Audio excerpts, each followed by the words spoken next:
All right, we're set for another 5-minute Powers play. We got the head coach of Arizona State University, Greg Powers, with us. Greg, coming off a big weekend for you guys on the road, Thanksgiving weekend. You get your first series win. I know you'd like to see 2 wins instead of a win and a tie, but tell me a little bit about last weekend. Good weekend for the guys. We felt it was coming. We've had 3 really good weeks of practice, and we're hoping that those good practices translated into success against Penn State. And sometimes it takes a couple games for practice to really start to translate, and I think that's what's happening as the guys are coming to the rink every day focused, and we're doing a lot of good stuff. And it started to translate there in that second game against Penn State, and it carried over into practice last week, and we had some success on the road against a really good veteran-laden Holy Cross team. Hockey, there's 2 ends of it, right? There's scoring and there's defense, and when you look at your goals against, other than maybe 2 or 3 games, you've been really solid on not giving up many goals, haven't you? Yeah, I mean, the team's bought in. I think we're more focused on trying to eliminate grade A's than anything. With Dax and net, we'll give teams perimeter shots all day, and he's playing really good hockey and he's making some huge saves. But he's right now making all the saves he has to as well. We're looking good. We're trending in the right direction. We got a long way to go and a lot of work to do, but with the way the guys are checked in and bought into what we're doing and how we have to play, they're starting to see some success, and now hopefully we can see some more.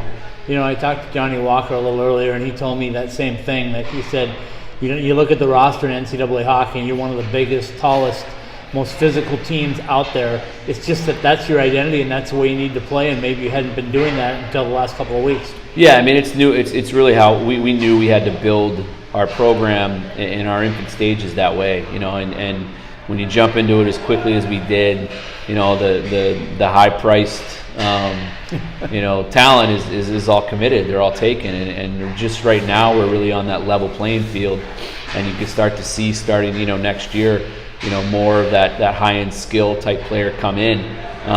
But these guys, what we have now, and we're built to compete by playing hard and heavy and physical and finishing checks and just being really hard to play against. And so they're bought into that. They're bought into that now, and I think the last 3 games we've found some success playing the way we have to play if we're going to win games.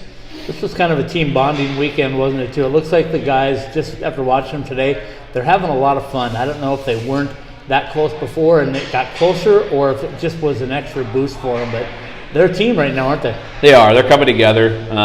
It's a really tight-knit group, and again, when you genuinely are bought into something collectively, and then you start to have a little bit of success, that's when hopefully more sustained success starts to come.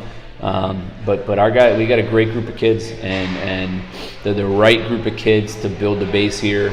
It took us a couple years to get this established, but our culture is getting to where we need it to be in order to find sustained success, and I think this is the group to do it. I really do, and with some of the high-end skill we're adding next year, they can step in and be surrounded by a bunch of guys that have built something and established a culture that can win. So right now you get another week off, which I'm sure you're not going to complain about. Get to play at home again next weekend with Princeton coming in.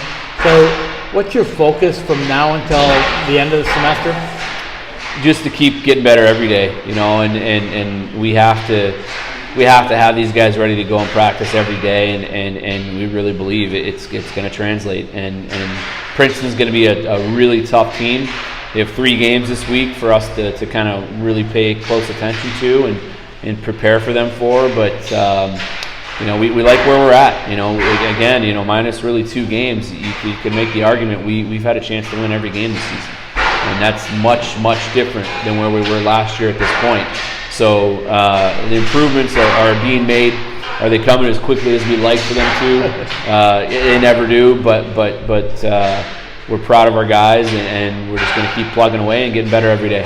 I know you get a chance to see other teams play via video and things like that, but have you seen a definite improvement throughout all of NCAA college hockey? I mean, people are knocking off people right and left. Well, yeah, I mean, it's you know, you look at our schedule this year, and when we kind of projected things out, we figured the front half would be a lot easier and more manageable than the back half. And the back half's going to be tough, but you know, you look at some of the teams that we've played on the front half. I mean, I think Omaha's 9th in the pairwise right now. Colgate's 12th in the pairwise right now. They just beat Western Michigan 5-1. You know, we caught Air Force at a bad time where they were completely healthy and a top 20 team, and now they have almost 11 guys out. Yep. So you know, we've had a tough UMass. UMass is just coming off a sweep of Quinnipiac. So I mean, it's you know, everybody's improving. Everybody's improving, and we've had a tough slate of games that have made us better. And Holy Cross is a really good team that hadn't lost at home prior to us beating them there on Friday. I think they have 8 seniors in the lineup, so they're an old, veteran-laden team that's tough to beat. So, you know, we're proud of where we are. We're certainly not content or happy with what our record is, but again, the progress is clear from last year to this year.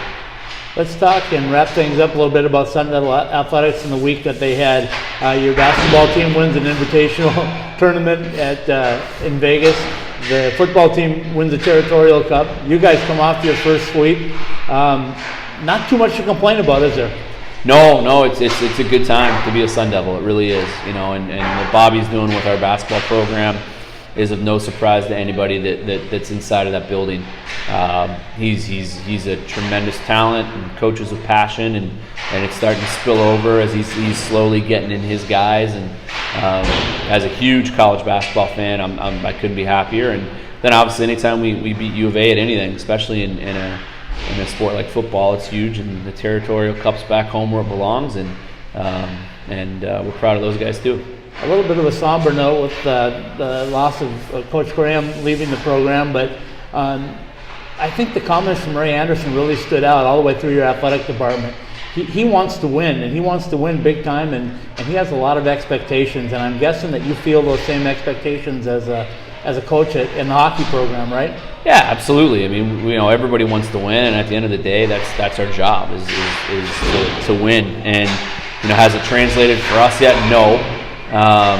But Ray's also realistic about where we're at as a program, and the time it's going to take to get to the level that we plan on being at. You know, any coach, I think, at the end of the day, you know, can look at themselves in the mirror and say that when they left the place, they truly left it better than they found it. Then they ultimately did their job, and I think Coach Graham can say that. You know, I wholeheartly believe that he left the program in a much better position than he found it 6 years ago when he took over, and he should be proud of that. Coach, I appreciate your time. Enjoy this week off. Get ready for Princeton. We'll see you next weekend. Thank you.